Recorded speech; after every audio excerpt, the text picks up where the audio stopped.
From The Australian, here's what's on the front. I'm Claire Harvey. It's Monday, November 17, 2025. A growing number of moderate Liberal MPs are abandoning opposition leader Susan Lee and backing Andrew Hastie for the leadership. That's after a drawn-out battle over net zero policy. The Australian's reporting today there's a growing sense among MPs who backed Lee for the leadership that she can't take the party forward. 1 in 10 applicants to the AUKUS nuclear submarine project is being rejected on security grounds, including because they have suspicious links to China, India and other foreign countries. Australia will need thousands of nuclear-trained workers, including in submarine construction, maintenance and crewing. They must be Australian citizens and must have STEM skills, and that means many have family heritage and enduring connections to countries like India and China. The government says that's fine, as long as their connections are just family and friends. Those stories are both exclusives, live now at theaustralian.com.au. A big overhaul is looming of how Britain handles its refugee crisis. It's the Labor government's latest attempt to address its catastrophic popularity levels. But it's also a potential prime ministerial audition for one of the 3 hot candidates said to be angling to oust Keir Starmer. Today, why Starmer is loathed by Britons and who might replace him.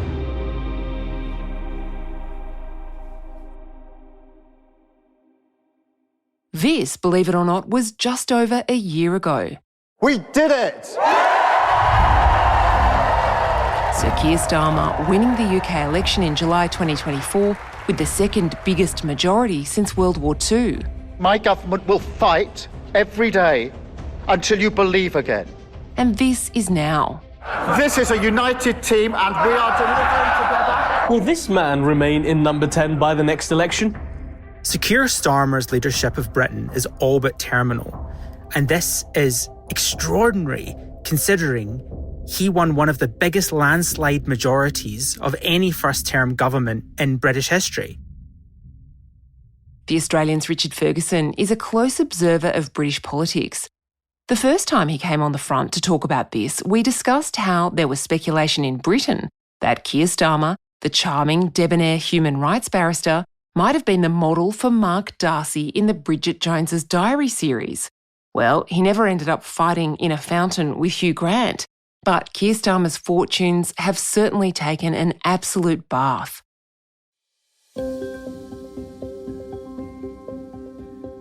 Richard, there's now rampant speculation that Starmer's leadership is going to be taken away from him.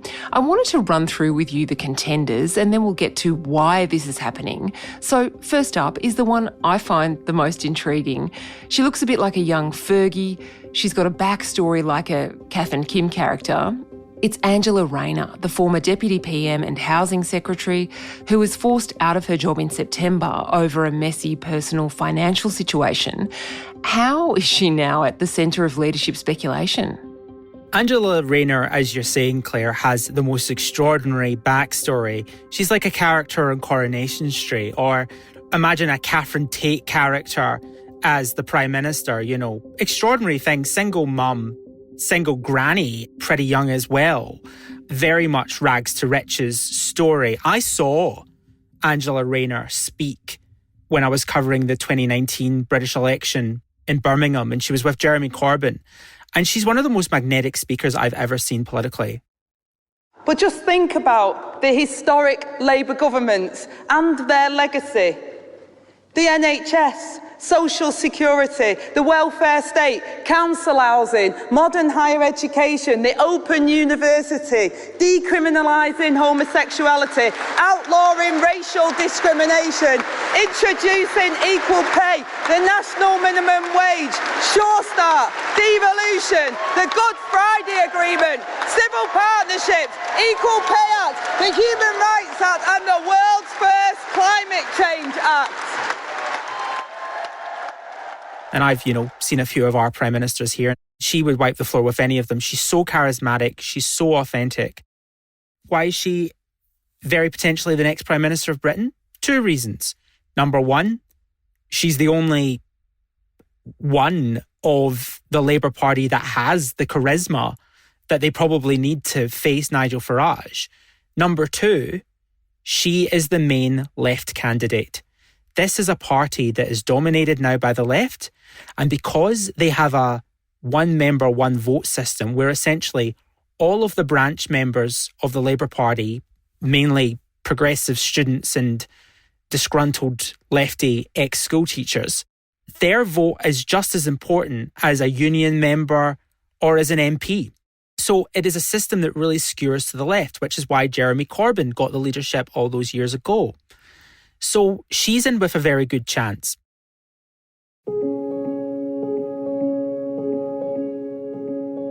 The next candidate is a 42-year-old who looks a lot to me like Michael Bublé. I realise I'm taking this in a showbiz kind of direction, but these three contenders are very telegenic. Wes Streeting is the Health Secretary. He's being hailed for preventing a winter of doctors' strikes, which was what was expected because of widespread discontent about the health system in the UK. That seems like a low bar to become a possible future Prime Minister. Well, I would say that the NHS is in such a mess that if anybody looks like they're sort of competently handling it, they might have a chance of competently handling the rest of the mess that is currently Britain. Wes Streeting's a very interesting one. He's full of contradictions. He's very young, but he's a darling of the Blairite right of the party. He would be the first openly gay Prime Minister of Britain, but when the Cass report was handed down into the abuses in kind of trans medicine for kids, he was the one who led the crackdown and led it hard. So he would really suit that. But his problem is that one, he's the first mover. So part of the reason all this blew up in the past week, Claire, was that Starmer's allies in Number 10 went out into the media and said, we think that Wes Streeting is planning a challenge right after the budget's handed down at the end of November.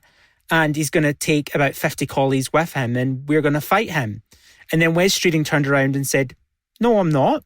I'm not planning that at all. And the Prime Minister was forced to apologise to him. So that helps because he gets first mover. But as we often know, Claire, first movers sometimes don't make it to the end of the line. Shabbana Mahmood is the Home Secretary. She was one of Britain's first female Muslim MPs. She represents an electorate with a most fabulously English name of Birmingham Ladywood. And she's now tasked with dealing with the small boats crisis. This issue seems like a poison chalice for a minister, an unsolvable problem. But Shabbana Mahmood is attracting a lot of positive attention. Why is that? It's mainly because she was a very good Justice Secretary, so she was able to keep a handle of the courts and a handle of the prison system, which has been very difficult for Britain in the past couple of years. Mahmood is also a darling of the right, especially what they call the Blue Labour Group. So she's very right-wing for a Labour leadership aspirant, although of course she would be the first Muslim Prime Minister of Britain. She has a record for being very pro-Palestine, although she was the one who pushed to ban Palestine Action to label them a terrorist organisation. So she's tried to soften that image when it comes to the Jewish community in Britain.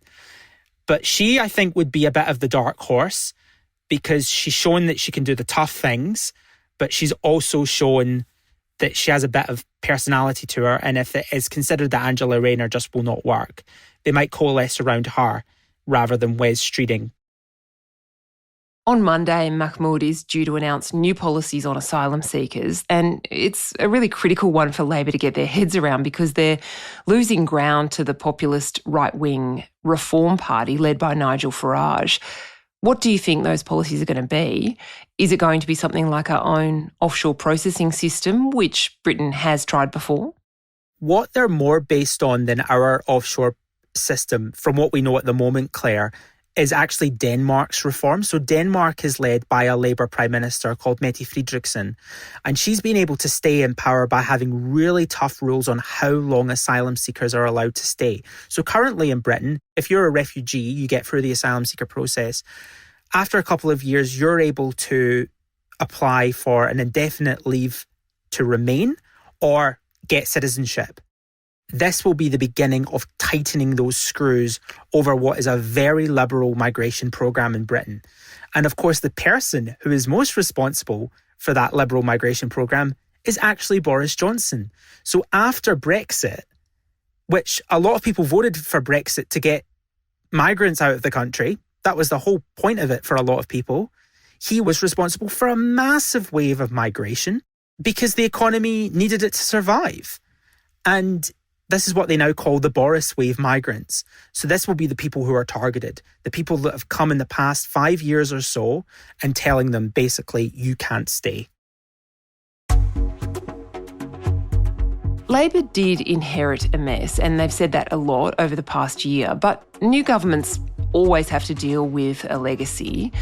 Why do you think Starmer's not getting the kind of patience new governments are usually afforded? I think, Claire, that they aren't getting the patience because, one, the crisis is so bad. The mess that was inherited by Labour was dreadful. I mean, Rishi Sunak tried his best, but he was not a good Prime Minister. Liz Truss belongs in a different category of mad. And Boris Johnson, I think a man who had many qualities, was not ultimately a good Prime Minister. And Theresa May before him, she was also a bad Prime Minister. Like, they had a really bad run of Conservative Prime Ministers. Keir Starmer is as bad as them, if not sometimes worse. So in the space of a year, he's broken several key election promises, or at least he was about to break his biggest promise, which was an increase in income tax, and he's had to roll that back. He's made lots of bad spending decisions. He tried to take away support from pensioners for their winter fuel excise, which is pretty important in a country as cold as Britain. And so the first thing he did when he entered government was try and harm pensioners. And he's been surrounded by scandal. You know, you talk about Angela Rayner, but we haven't talked about Peter Mandelson, the scandal-plagued consigliere of Tony Blair, who he put in as the ambassador to Washington. And then it was revealed that he was one of Jeffrey Epstein, the dead paedophile's best mates. Yeah, and he was photographed recently urinating in the street in London. Yes, after spending the night at George Osborne, the former Tory British Chancellor's house. So, you know, the question is, if Prince Andrew's had all his titles stripped, why is Lord Mandelson still in the House of Lords? It's unbelievable. Starmer doesn't seem to have any beliefs. He doesn't seem to have any substance. He has no guiding philosophy. He has no North Star.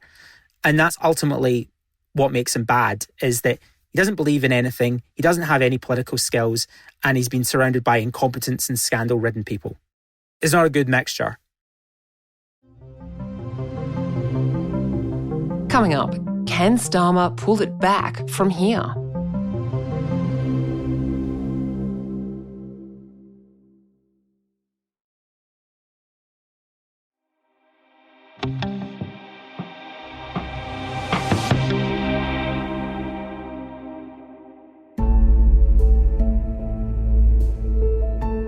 It's hard to get a sense from here in Australia of how bad things actually are in Britain. We read about tens of thousands of mobile phones being stolen every year to be shipped off to China. We read about ordinary Britons being put in jail for non-violent hate crimes like tweets. What's your sense as a Brit, Richard? How bad are things really? Or is there a bit of British glass half empty thinking going on here? I think it's a bit of both. I also think when it comes to our Australian perspective, we sometimes don't realise just how good we have it here in Australia, which is the main reason why so many British people, like my family, wanted to move here. And we do find the idea of big city life, real big city life, like a New York or London, and think of it as dystopia, when in fact that's just big city life. Like, it's actually not that bad. And it's not like there's not rough places in Australia. You know, some of us did grow up in Gosnells, Western Australia. But I think it's a mixture of both. There is clearly serious problems with the British economy and the British popular culture at the moment.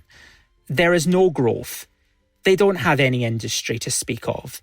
They're lost in themselves because they basically were centred as the financial centre, the financial link between the Americans, the Asians and the Europeans. And the minute Brexit happened, that kind of cut that off, even though there's still a lot of financial centre there.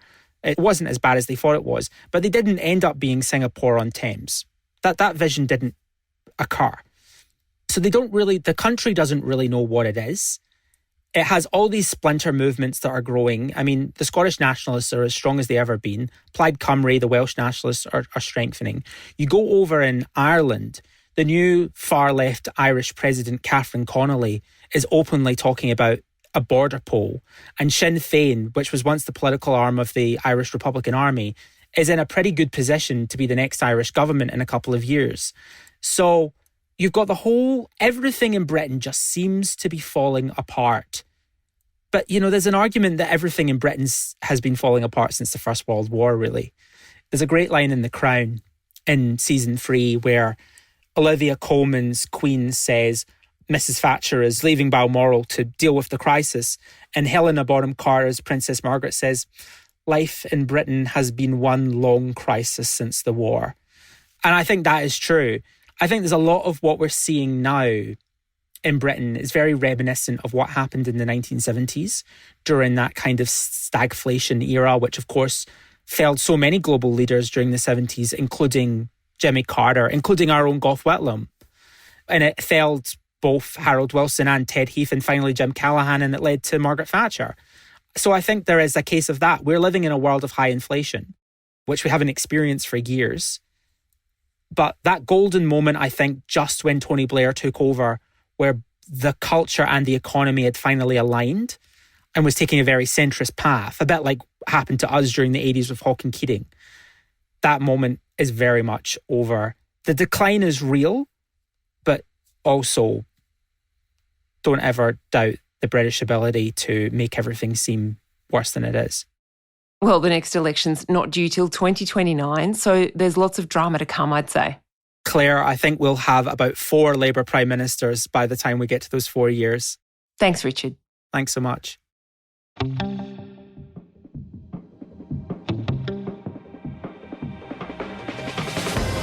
Richard Ferguson is the Australian's Canberra Bureau Chief. You can read all our reporting on British politics and the best news from the rest of the world anytime at theaustralian.com.au.